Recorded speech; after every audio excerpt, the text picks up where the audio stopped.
2 minute आप बाद sir 4 minute दे दीजिए, मैं खत्म कर दूंगा ठीक 4 मिनट के अंदर। बहुत बहुत धन्यवाद। In a single stroke the government has managed to hamper India's cryptocurrency future. While there is no clarity on actually how the government intends to regulate the space of cryptocurrency, since there is not even a draft bill or there is a bill in front of a parliamentary committee, the finance minister has made certain changes to the regulation of virtual digital asset class that will greatly hamper India's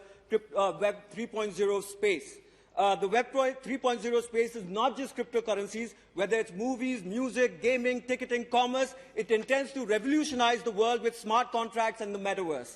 The interchanging of assets across different blockchains is critical to the business of 3.0, Web 3.0. What does a 1% TDS? What does a 1% TDS do to the blockchain, to the business of the blockchain? It is critical to understand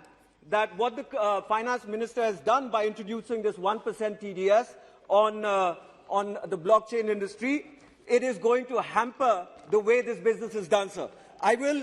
will like to point out here that Amitabh Bachchan has launched his NFT. अभी जो एक movie 83 जो cricket के ऊपर आई थी, जिसमें सभी हमारे ग्रेट क्रिकेटर्स को दिखाया गया था, उसमें भी एक NFT लॉन्च हुई। अब एक उदाहरण के रूप में अगर आप लेंगे, अगर आप अपना NFT, अगर आप अपना रुपए को एक इथीरियम खरीदते हैं जो कि एक क्रिप्टो करेंसी है, और उसको जो है आप मेटा मास्क में जो क्रिप्टो वॉलेट है उसके अंदर डालते हैं, और उससे फिर आप जाकर के एक बॉलीवुड मूवी का NFT खरीदते हैं, जिससे आपको जो है उस एक्टर का साइन किया हुआ एक पोस्टर मिलता है, तो इन 3 ट्रांजैक्शन हर एक स्टेज पे आपको 1% TDS लगेगा। मैं आपके माध्यम से माननीय फाइनेंस मिनिस्टर को ये जरूर बताना चाहता हूं कि एक काम के लिए आपको 3 जगह पे जब आप TDS लगाएंगे तो ये सीधे सीधे रेड टेपिज्म को हमारे सामने उजागर करता है, और इस पूरे नए एसेट क्लास को, जो कि एक बहुत युवा एसेट क्लास है, उसको पूरी तरह से खत्म करने का काम करता है। मैं माननीय फाइनेंस मिनिस्टर जी से निवेदन करूंगा, मेरा लास्ट पॉइंट आ रहा है सर, मैं फाइनेंस मिनिस्टर जी से निवेदन करना चाहूंगा कि